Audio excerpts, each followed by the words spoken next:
JT Top News supported by SK Seth Jewelers Logistic Partner BBC Logistics। Jetty top news के इस bulletin में आज देखिए प्रधानमंत्री नरेंद्र मोदी की स्टार्टअप इंडिया का असर, ऑनलाइन प्लेटफॉर्म से बिके करोड़ों की ज्वेलरी। केंद्रीय वाणिज्य एवं उद्योग राज्य मंत्री अनुप्रिया पटेल का बयान, स्वर्ण मुद्रीकरण योजना में सुधार के चलते इंपोर्ट ड्यूटी में हो सकती है थोड़ी कमी। De Beers Forevermark ने भारतीय बाजार में अवंती ब्रांड को किया पेश। 18 कैरेट के येलो और रोज गोल्ड में बने हैं यह कलेक्शन। अंतर्राष्ट्रीय बाजार में सोने की चमक बढ़ी, $1758 प्रति औंस के आसपास रहा सोना।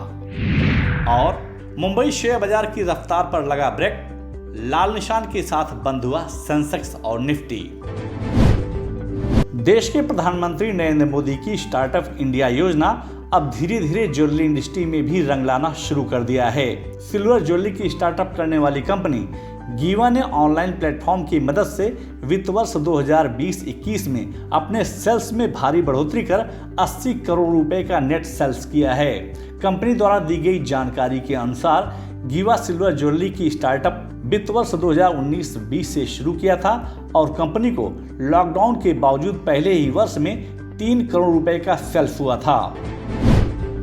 केंद्रीय वाणिज्य एवं उद्योग राज्य मंत्री अनुप्रिया पटेल ने कहा है कि देश के स्वर्ण मुद्रीकरण योजना में लगातार सुधार देखा जा रहा है और अगर इसी तरह से आगे प्रतिसाद मिलता रहा तो आने वाले दिनों में सोने के आयात शुल्क में कमी की जा सकती है।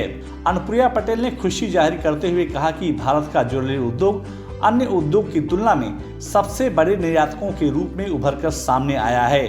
इसके साथ ही साथ हीरा निर्माण और निर्यात में यह सेक्टर काफी तेजी से उभरा है। गौरतलब है कि जेम्स एंड ज्वेलरी सेक्टर का प्रतिवर्ष देश के जीडीपी में 7% से अधिक का योगदान रहता है। डायमंड ज्वेलरी की आपूर्ति करने वाली company De Beers Forevermark ने त्योहारी सीजन को ध्यान में रखते हुए भारतीय बाजार में अपने नए jewellery collection for ever mark Avanti को पेश किया है। कंपनी के एमडी इंडिया सचिन जैन के अनुसार De Beers Forevermark ने ग्राहकों की पसंद को ध्यान में रखते हुए 18 कैरेट के येलो गोल्ड और रोज गोल्ड में 0.10, 0.18, 0.30 कैरेट के हीरे से इस नए सेट का निर्माण किया है और उन्हें उम्मीद है कि भारतीय ग्राहकों को यह कलेक्शन बेहद पसंद आएगा। अल्रोसा ने डेमोक्रेटिक रिपब्लिक ऑफ कांगो यानी डीआरसी के साथ एक समझौता किया है। इस समझौते के तहत अल्रोसा कांगो लोकतांत्रिक गणराज्य में राज्य के स्वामित्व वाली हीरा कंपनी की खनन, खोज, प्रसंस्करण में मदद करेगी। इसके साथ ही अल्रोसा अपने हीरे की खोज के लिए तकनीकी जानकारी को भी साझा करेगी। कारोबारी सप्ताह के पहले दिन यानी सोमवार को अंतर्राष्ट्रीय बाजार में गोल्ड स्पॉट की कीमत में बढ़त देखने को मिली। दिन भर की ट्रेडिंग के दरमियान गोल्ड स्पॉट की कीमत में $5 प्रति औंस तक की बढ़त देखने को मिली। पूरे दिन भर के कारोबार के बीच गोल्ड स्पॉट की कीमत $1758 प्रति औंस के आसपास कारोबार करता हुआ दिखाई दिया। बाजार के जानकारों के अनुसार आने वाले दिनों में सोने के दाम में बढ़त देखी जा सकती है।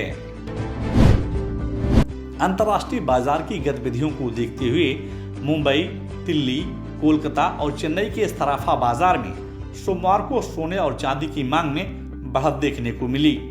स्थानीय बाजार में सोने और चांदी के दामों में उतार चढ़ाव के बीच मुंबई सराफा बाजार में शुद्ध सोने के दाम 155 रुपये प्रति 10 ग्राम की बढ़त के साथ 46,141 रुपये के स्तर पर कारोबार करता दिखा, जबकि शुद्ध चांदी 68 रुपये प्रति किलो की बढ़त के साथ 60,068 रुपये के स्तर पर कारोबार करता हुआ दिखाई दिया।